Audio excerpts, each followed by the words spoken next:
Hi everyone, it's Joe from WhatCulture.com here. Now, I must apologise for the lack of video. We've had a little bit of mixed communication in the office this week, and Jack is sitting on his Christmas holidays. However, like the kind-hearted soul that he is joining me via Skype. Say hello to everyone, Jack. Hello, everyone. I feel like Dave Meltzer. So, we are going to talk about Roadblock. Jack, what was your opinion on the show? I thought it was okay. It wasn't the best show of the year, and it wasn't the worst. It was just kind of middle of the road. It wasn't fourth or fifth best show of the year. No, maybe even leaning towards the weak side of okay, but it wasn't bad. It was just all right. I feel like the crowd just weren't invested in the card at all times. It felt like the crowd was very quiet throughout the entire show, other than maybe the Iron Man match. Yeah, well, I mean, there was all that talk of bad ticket sales as well, wasn't there? Yeah, I saw an offer, I think it was the start of last week, where they were literally doing 2-for-1 ticket sales at the PG Arena, which sort of sums it up, really. I did spot a few empty seats, so that might contribute to the sort of attitude and the behaviour of the show. But the guys went out there and did what they do. Let's talk about the matches. We'll start with the pre-show. Rusev got the victory over Big Cass via count out with Lana shenanigans. Pretty much by the book here, wasn't it? Yeah, I think it was alright. I've got no complaints about it. You know, Rusev wins, but Big Cass still looks strong. I don't know if it just felt like a bit of a step back. Yeah, it kind of did. I don't know. No, it's fine. I don't know if I'm looking forward to seeing a rematch on Raw tonight. Maybe Rusev gets his comeuppance, but it was definitely pre-show worthy. Let's put it that way. Yeah, the feud seems to have calmed down a lot since that Raw where Enzo got beaten up in the hotel. I don't know. I think it was probably right to be on the pre-show, I guess, but it didn't have a lot behind it. Do you feel like Rusev needs a tag team partner in this situation? Obviously, there's going to be a point where he's outmanned 2-1, and he can't really use Lana in a lot of situations. So, do you think Rusev needs a tag partner at some point? Maybe. I mean, initially I would have said no, but we've seen how it's done well for Randy Orton over on SmackDown, and he's doing some of the freshest stuff that we've seen from him in years. So, you know, maybe it would work with Rusev, as long as it was the right person. I can't think who that would be. Yeah, it's kind of hard to predict who partners Rusev at the moment, but let's keep our eyes on this, and if a tag team is formed, you heard it here first. Speaking of tag teams, for the first time in 483 days, we have new Raw Tag Team Champions, which I must admit I was not expecting. I wasn't expecting. It seemed like it was almost too obvious to have New Day break the record and then lose the titles straight away. I think Adam made the perfect comparison with Nikki Bella in the Divas Championship.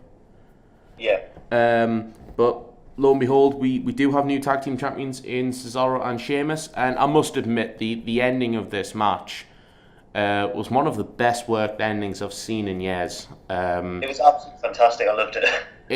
It was unique. It was original. It was smart.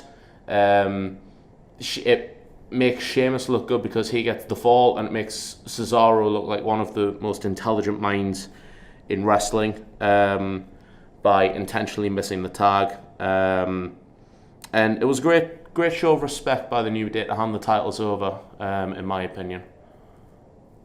Yeah, it was a good... well, I was a bit confused because they tried to cheat several times throughout the match and then hugged it out at the end. But you know, that's kind of what they're like. They're not the cleanest of faces, are they? Do you feel like they needed the heelish tactics last night, considering the record had already been broken, or do you think it was all about making sure it stayed preserved? I think that, and I think I didn't mind it because it kind of helped Sheamus and Cesaro look like they'd overcame a lot to win. So it kind of made their victory feel a little bit more important. I don't know how I feel about. I'm sure you were going to mention this anyway, but I don't know how I feel about Sheamus and Cesaro suddenly not being friends anymore again. Yeah, they sort of they looked like they were buddying up in the entrance of the team, which by the way looked great. It reminded me very much of the Outsiders, and the whole back to back thing and the lights had just looked perfect. But then they sort of looked like they'd fallen out again at the end of the match after winning the titles, which makes no sense to me. No, I don't really understand. But I'm immediately now less enthusiastic for this reign than I was before because I hope I'm not underestimating WWE here, but I can just see this dragging out for weeks and weeks of just the same skit being driven home again and again. Yeah, I feel like the tag title should be defended as much as possible and really test this new tag team winning partnership. But I feel like it's just going to become an afterthought. If it sets up another team winning the titles and looking good with them, I can almost live with that. But I don't really want Cesaro to be known as a transitional champion. No, no Sheamus really. He's been really good at the latter half of this year with Cesaro. Oh yeah, he's considering the 2015, indeed the start of 2016 that Sheamus had. He has looked very, very good. He was kind of thrown in at the deep end there. You know it's bad when Sheamus is a world champion in 2015 and has one of the worst years going. Oh dear. But he has picked himself up.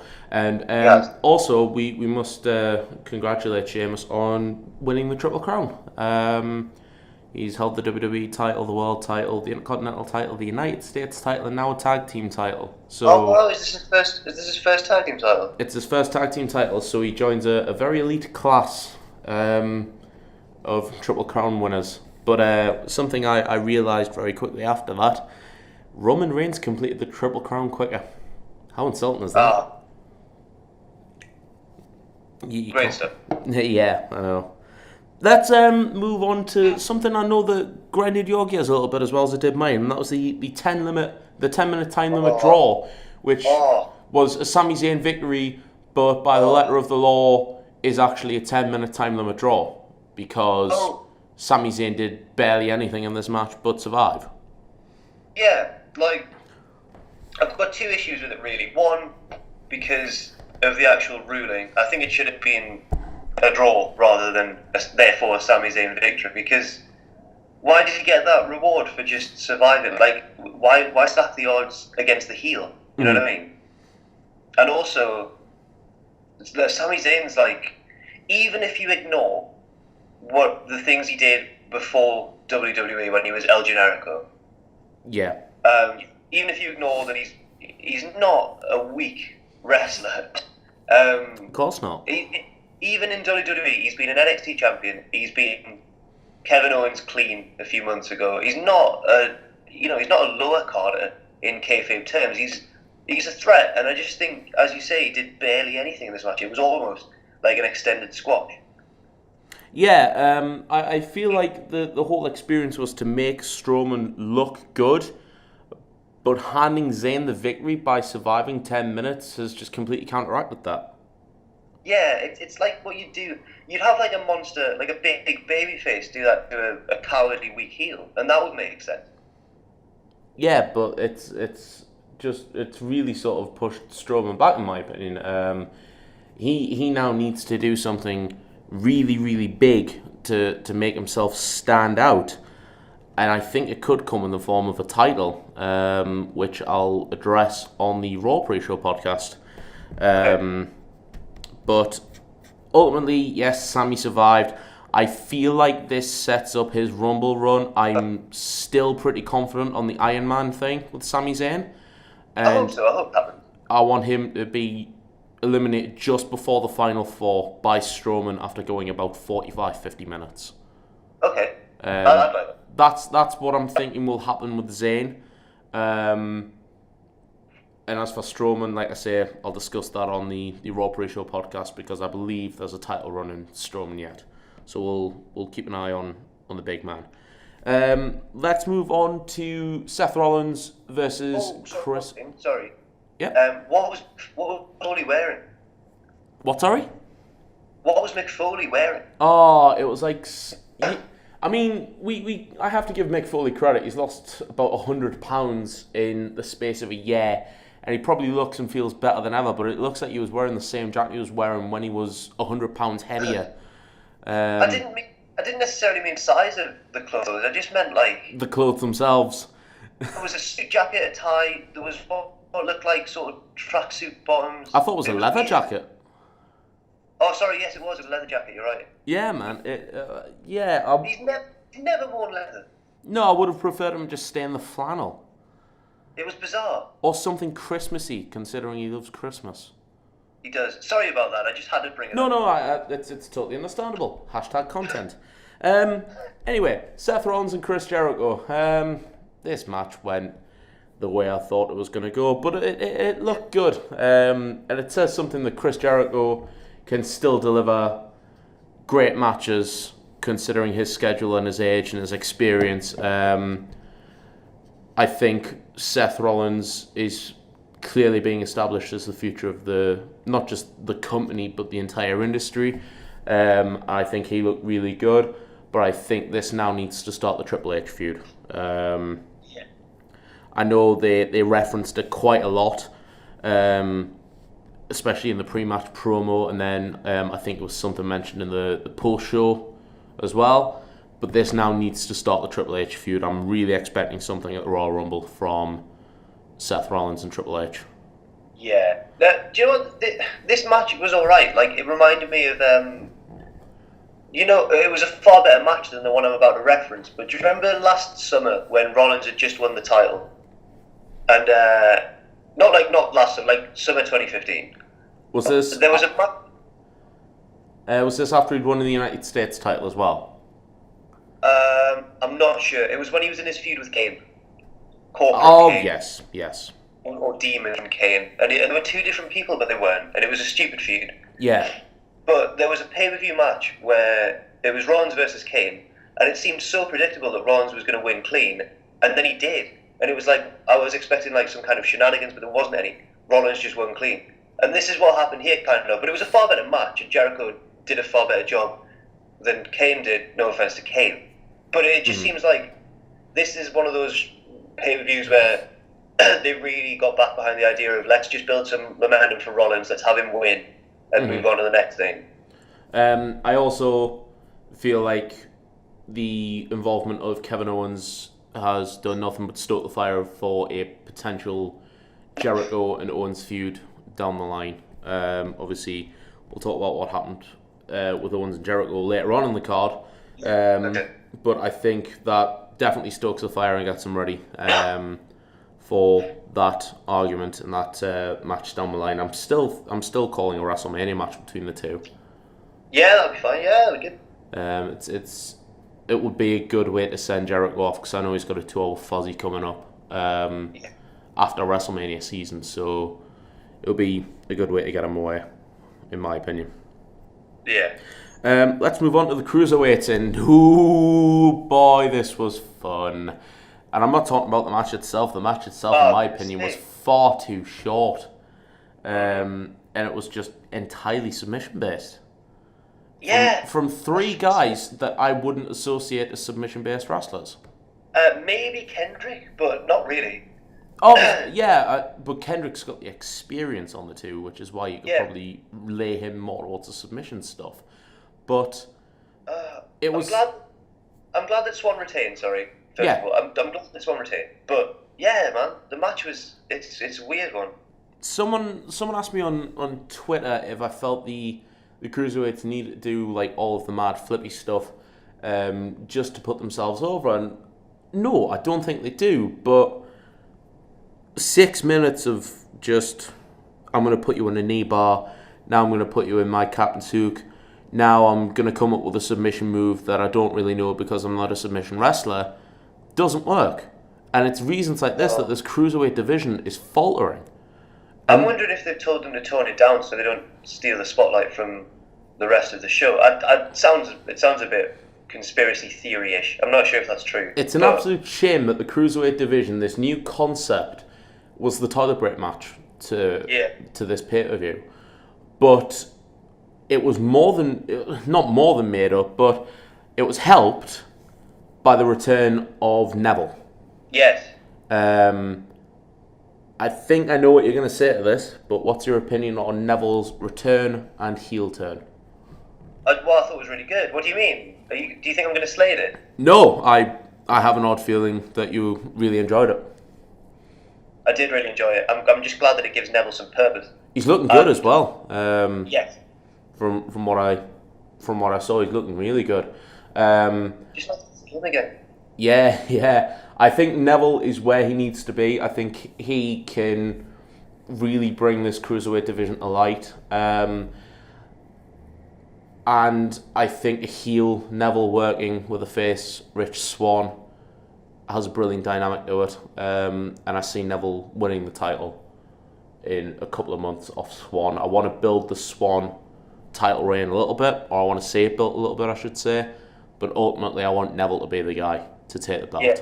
And I want to just hold it for as much of 2017 as possible. Yeah, I think that's good. As long as the cruiserweights start to get more than like one or two storylines on the go, like there needs to be more, more going on in that division, really, generally. Yeah, I'm hoping 205 Live can build that. Obviously, we're seeing some things with Noam Dar. Jack Gallagher's getting a lot of stuff in. Jack Gallagher looks really good at the moment. I think the gentleman's interference from last week was just perfect. It wasn't. The interrupted Lindsay Dorado, and I'll never forgive him. Meow. Meow. But yeah, I think Neville's the guy to take this division forward. I want to quickly get your thoughts before we move on to the co-main and the main event on Austin Aries potentially being in the cruiserweight division as well. He seems to have referenced it a fair bit. Obviously, we know Austin is still out with the eye injury after the kick from Nakamura. But do you think Aries fits into this cruiserweight division? I'm a bit torn on this one because I think he would bring something new to the cruiserweight division and I'd enjoy it. Yeah. But I don't want to see Austin called up yet because he's not really found too strong a character yet in NXT. Yeah. When he does come up, I want him on like the main, like in main feuds as like main roster guys because in TNA I really loved Austin Aries. I thought he was fantastic. Yeah. And it's just been a bit disappointing so far how his run in NXT's gone. And while it would strengthen the cruiserweight division, I kind of want to see him get a chance on Raw or SmackDown. I want him to stay in NXT for now and come back to the tag team with Roderick Strong and have DIY and Strong and Aries feud because I think that's brilliant. That would be brilliant. I feel like Aries and Strong would have gone further in the competition in the Dusty Rhodes Classic had Aries not been injured. Yeah. That's not to take away from the author's pain, but I feel like the tag team division would be stronger with Aries and Strong fighting for the titles. But let's see what happens when Aries gets back from injury, and let's see where he ends up. But it's good to see the local boy Neville back on WWE TV because he just hasn't been used enough this year. No, he hasn't. Especially, and it was such a shame to see him miss out at WrestleMania. Hopefully, we'll get to see him at WrestleMania 33 because he really does deserve it. Yeah, I hope so. Let's talk about the Iron Man match. Now, I hate to say I called this perfectly, but this is it perfectly. I said 3-2 in overtime. Oh, really? Well done. Very good. Called 3. I initially said 4-3 because I wanted to see a lot of falls, but I called 3-2 in overtime. Right. I sort of feel sorry for Sasha because normally when an Iron Man match goes to a tie like it did last night, there's normally maybe like a bit of a spot on the mic where one will challenge the other to overtime. Yeah, it just got decided. But there wasn't really that option. The referee just sort of went, right, I'm going to insist on overtime. They went, big call for the referee here, and I was sat there thinking, like, they should really have clarified this beforehand. Like if they waived the rematch clause. They really should have clarified that there must be a winner. If they said there must be a winner, Yeah. it eliminates all doubt and therefore sets up overtime perfectly. So I don't understand. It's a small gripe, I suppose, though. Yeah. But it still annoyed me a little bit. Yeah. No, it got me annoyed as well. Because for all intents and purposes, the feud should have ended in a 2-2 draw. But it had to end somewhere. It had to end in a victory. What do you think of the result? Charlotte is now a 4-time women's champion. You're not too sure on this, are you? Well, I thought this. I predicted Charlotte, but the office was kind of split this week leading up to that match because half of us were saying it's going to be Charlotte and she's going to go on a feud with Bayley and have a match with her at like the Rumble and then maybe at WrestleMania. Yeah. And then the other half of the office was saying Sasha's going to win, turn heel, and then have a third match with Bayley. And I was like, ooh, that sounds all right as well. And now I'm not sure which one I would have preferred. I don't know either what really we're going to say at WrestleMania. Maybe a 4 horsewomen match? I hope the 4 horsewomen match is still on the cards because... As you first... Yeah. I don't know whether it's too early to pull that trigger, but Becky hasn't got the title anymore. Sasha's not getting another one-on-one match. You could easily throw Bayley to Charlotte at the Rumble. That's 7 weeks, to build on that. There's potential. I'm not taking away from the match. It was a great match. It was good to watch. I was particularly pleased with the fact that it took well over half the match to get a fall. I feel like sometimes in Iron matches they rush a decision. In very rare cases, an early fall works, such as Cena versus Orton, where Cena had the STF and Orton tapped immediately. That sort of thing works. I will say one thing about it, one minor sort of criticism. Because, God, this feud has been... It hasn't been a perfect feud. You know, the matches haven't always been really good, but they've both put in a hell of an effort and they've done a lot for women's wrestling, like a lot. It's been my feud of 2016, if I'm being perfectly honest, because the quality of matches that have been produced from it are excellent. Yeah, fair enough. I'd say even times when it didn't go too well, like with the sort of ending of the Hell in a Cell match. Yeah. Even it kind of gets made up for by the fact that the feud felt so organic and that they both put in a hell of an effort. But one thing, taking that into account, like Sasha hung on in the submission for like over a minute. Yeah. She was looking at the screen. And Ross went, "Don't look at the screen," and I went, "No, it's good that she's looking at the screen because you would, like, that's how you really would." Go. Yeah. But why did I just find it hard to believe that you could hang on for over a minute and then tap out just before you've survived. Yeah, I feel that may have been the flaw.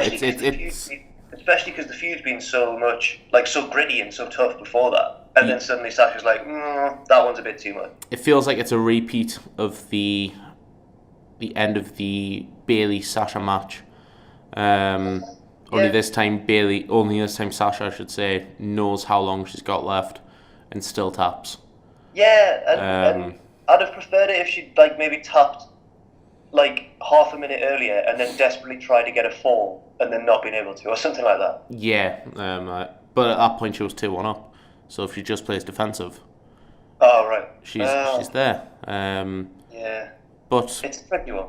Yeah, it is a tricky one. And also, do we know what happened with Sasha's face? Because Sasha's face was a mess. I did. I saw a slow motion GIF. Sasha had rolled up Charlotte. Yeah. And then Charlotte had kicked out and kind of kicked her away. And as Sasha rolled away, Charlotte's got quite long legs, and they came down, and one of them just hit her in the face. It was just one of those little things, but it must have caught her perfectly, or badly, because there was so much blood. Yeah, man, that's easily a potentially broken nose. But it wasn't like Sasha being reckless or anything like that. It was just one of those things. It was just a pure accident. Yeah. So we wish Sasha well, and we'll keep an eye on where the feud for the Raw Women's Championship goes. I hope this is the last of the switches until at least WrestleMania now, if I'm being perfectly honest. Yeah, me too. And finally, the main event of the evening, the Universal title match between the United States champion Roman Reigns and the defending champion Kevin Owens. That sums up how I feel about this match, to be perfectly honest. I knew exactly what was coming. It was grueling, wasn't it? I said this last week. I felt like it was going to be a slog to watch the Universal title match if it main evented, because the energy would be drained following the Iron Man match. And I feel like the crowd suffered from it, and I suffered from it watching it, and I watched it the next morning, not live like you guys. I also, going through the card, felt like I knew Chris Jericho was going to come in and sort of save the day again. Yeah, I don't really get this, because it's one of those ones where they've kind of gone, and then that'll work, and then that'll be the storyline, without them even sort of looking at it too deeply, because Jericho and Owens have faked this fallout. Yeah. So that they can get one over on Roman Reigns. Mm-hmm. But why did they need to pretend to fall out for Jericho to come down in the middle of a match and hit his mate with a code breaker? I don't really... Is it so the ref wouldn't think that it's deliberate? I don't really understand. It's one of those... It's wishy-washy, and I didn't really like it. And it's weird in 2016 to see a big pay-per-view end in a DQ... You know, the main event ending in a DQ like that as well. Yeah, it's horrible to see the final act of pay-per-view wrestling in 2016 be a disqualification victory. At the same time, I felt like this almost felt like a response from Owens to people saying, like, he's not even a heel, he's a face because everyone loves him. He did so many, like, chin locks.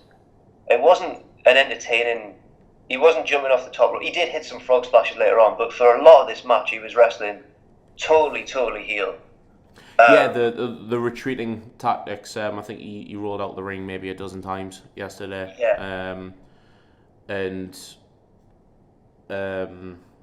everything like that. I sadly don't think this is the end of this feud. I feel like there's more to come. But I feel Roman now needs to get rid of the US title. And I think that happens with Strowman. I think Strowman takes the US title. That's a fair shout. I wouldn't mind that. It gets the belt off of Reigns. But ultimately, I still have Reigns going into WrestleMania as champion. Ooh. Fun fact for you, this is the second year in a row that at the end of year pay-per-view, Reigns has been shafted out of the title. Yeah. Last year, the very next night, he won the title. So should Kevin Owens be staying out of Columbus tonight? Yeah, he should. He should make a big deal of that as well. That would be hilarious. It would be, but I doubt it'll get mentioned. But it was an okay show. Maybe a bit on the weak side for me. Not great. Yeah. I just don't know how WWE can. Well, I'd like to say not move forward, but where they go to build the Rumble. Because we haven't got any Q&A questions from Twitter, I'll leave you with this one thought, Jack. They now have 7 weeks worth of break in terms of pay-per-views. The next pay-per-view isn't till January the 29th, which is the Royal Rumble. I know they have a lot on in between then. They've got the Tribute to the Troops. They've got All Raw, SmackDown. UK tournament? 205 Live, and of course the UK Championship tournament. Is this break in pay-per-view action needed? Yeah, God, yeah, of course it is. Not just for us watching 2, potentially 3 pay-per-views in the space of 6 weeks, but I think in terms of WWE as a whole, they need to get excited for a pay-per-view again. And everything picks up when the Rumble comes around, so I'm quite looking forward to that, and I don't mind waiting quite a long time.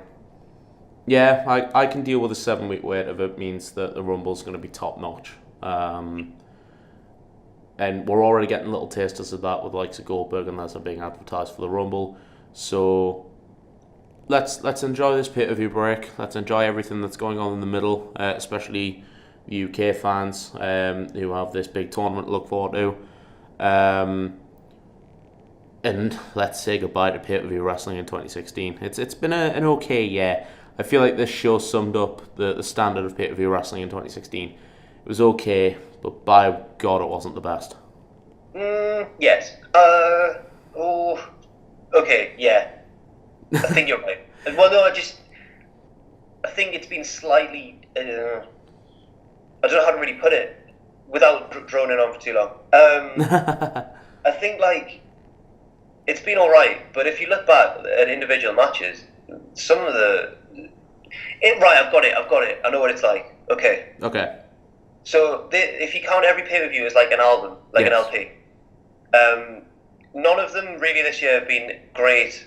Like, a few of them have been really good albums, but all of them have had one or two good singles on them. There you go. That's my takeaway. Sorry, that was awful, but you see what I mean? No, that's fair enough. That's going to bring an end to the Roadblock review. If you'd like to follow me on Twitter, you can find me at the Joe Simpkins. Jack, where can people find you on Twitter? At Jack_the_jobber. Good stuff. I'm Joe from WhatCulture.com, and from all of us on the pay-per-view team, Merry Christmas, and we'll see you in 2017. Bye-bye. See you later.